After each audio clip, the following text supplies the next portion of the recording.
Assalamualaikum warahmatullahi wabarakatuh. Perkenalkan, nama saya Ica Maharani. Jadi, saya akan membahas materi tentang pengertian BK untuk anak usia dini. Lebih tepatnya, saya akan membahas hakikat BK untuk anak usia dini. Bimbingan sering dikaitkan dengan kata konseling atau penyuluhan yang diadopsi dari bahasa Inggris, yaitu guidance and counseling.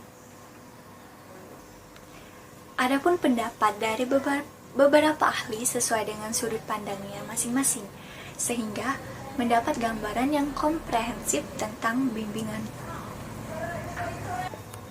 Menurut Nata Wijaya tahun 1987, halaman 37, bimbingan sebagai suatu proses pemberian bantuan kepada individu yang dilakukan secara berkesinambungan agar individu dapat memahami dirinya, sehingga dapat mengarahkan dirinya dan bertindak secara wajar.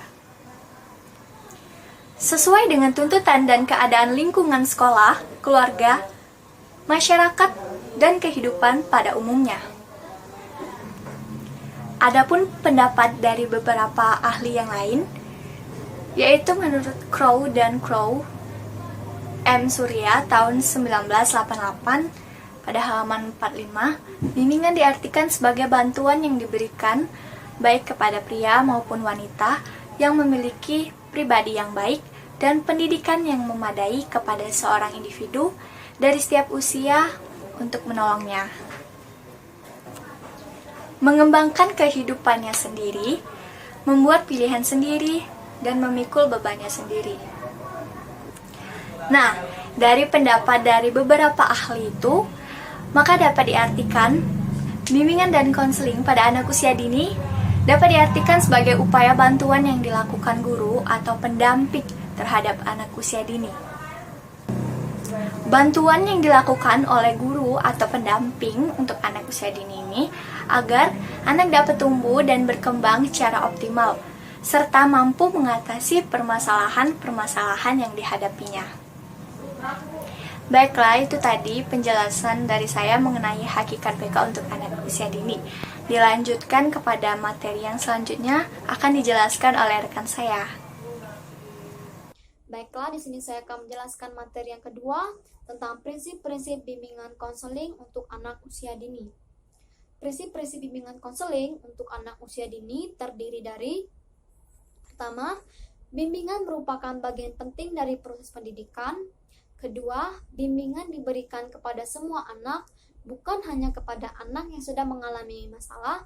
Ketiga, bimbingan merupakan proses yang menyatukan semua kegiatan pendidikan. Keempat, bimbingan harus berpusat kepada anak yang dibimbing. Kelima, kegiatan bimbingan mencakup seluruh kemampuan perkembangan anak yang meliputi kemampuan fisik, motorik, kecerdasan, sosial, serta emosional. Keenam, bimbingan harus dimulai dengan mengenal atau mengidentifikasikan perubahan-perubahan yang dirasakan anak.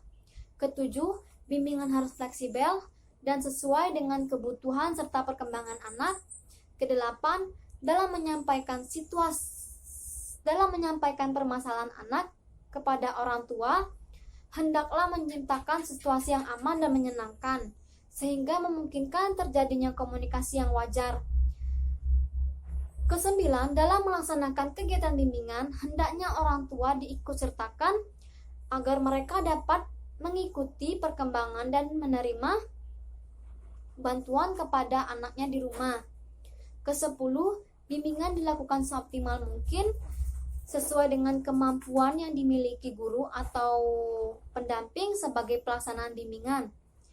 Bila mana masalah yang terjadi perlu ditindaklanjutkan, maka guru atau pembimbing harus mengonsultasikan kepada kepala sekolah dan tenaga ahli.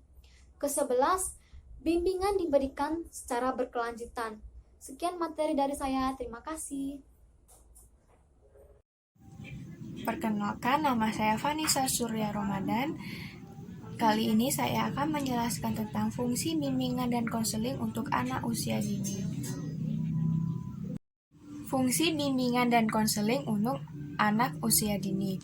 Berdasarkan pengertian dan prinsip-prinsip yang telah dipaparkan oleh rekan saya tadi, jadi layanan bimbingan dan konseling untuk anak usia dini berfungsi sebagai 1.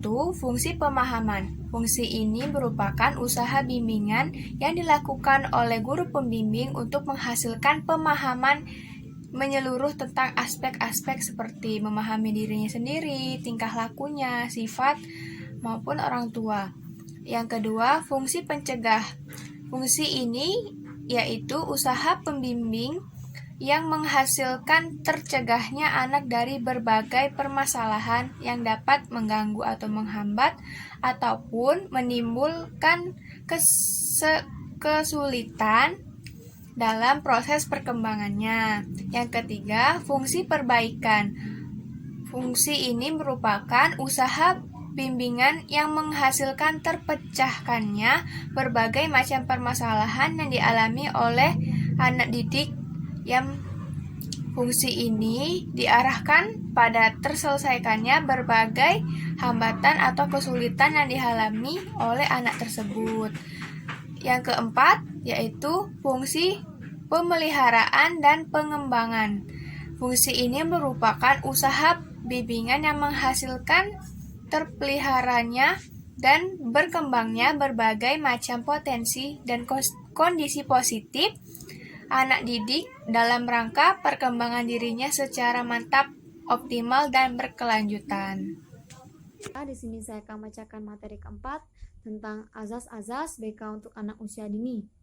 Azas-azas BK untuk anak usia dini yakni terdiri dari 1. Azas kerahasiaan, 2. Azas kesukarelaan, 3. Azas keterbukaan, 4. Azas kegiatan, 5. Azas kemandirian, 6. Azas kekinian, 7. Azas kedinamisan, 8. Azas keterpaduan, 9. Azas keharmonisan, 10. Azas keahlian, 11. Azas ahli tangan. Sekian materi dari saya. Terima kasih.